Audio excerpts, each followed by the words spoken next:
గుంటూరు జిల్లా పెదకాకానిలో విషాదం నెలకొంది. కాళీ గార్డెన్స్ రోడ్డులోని గోశాల వద్ద విద్యుదాఘాతంతో నలుగురు మృతి చెందారు. గోశాల సంపులో వ్యర్థాలు తొలగించే క్రమంలో ప్రమాదం జరిగింది. సంపు లోపల ఉన్న మోటార్ నుంచి విద్యుత్ ప్రసారం కావడంతో షాక్ తగిలి నలుగురు మృతి చెందారు. గోశాల నుంచి విడుదలయ్యే వ్యర్థాలను పక్కనే ఉన్న సంపుల్లోకి పంపిస్తారు. ఆ నీటిని పక్కనే ఉన్న పొలాలకు మళ్లించి పంటలు సాగు చేస్తారు. వ్యర్థాలు పేరుకుపోవడంతో మోటార్ నుంచి నీరు రాలేదు. సంపుల్లో పూడిక తీసేందుకు కూలీలు లోపలికి దిగారు.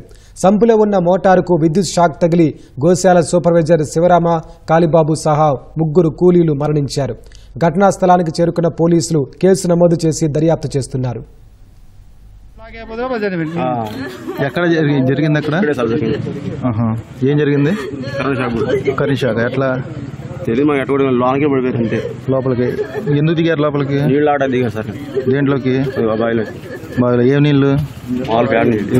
ఎరువు నీళ్లు బావిలోకి వెళ్తాయి. ఆ సంపులోకి వెళ్తే అక్కడ నుంచి చేలోకి వెళ్ళిపోతాయి. ఏమైనా అడ్డుపడిందని తీస్తున్నారు. మేము వచ్చేవాడికి చూసాం.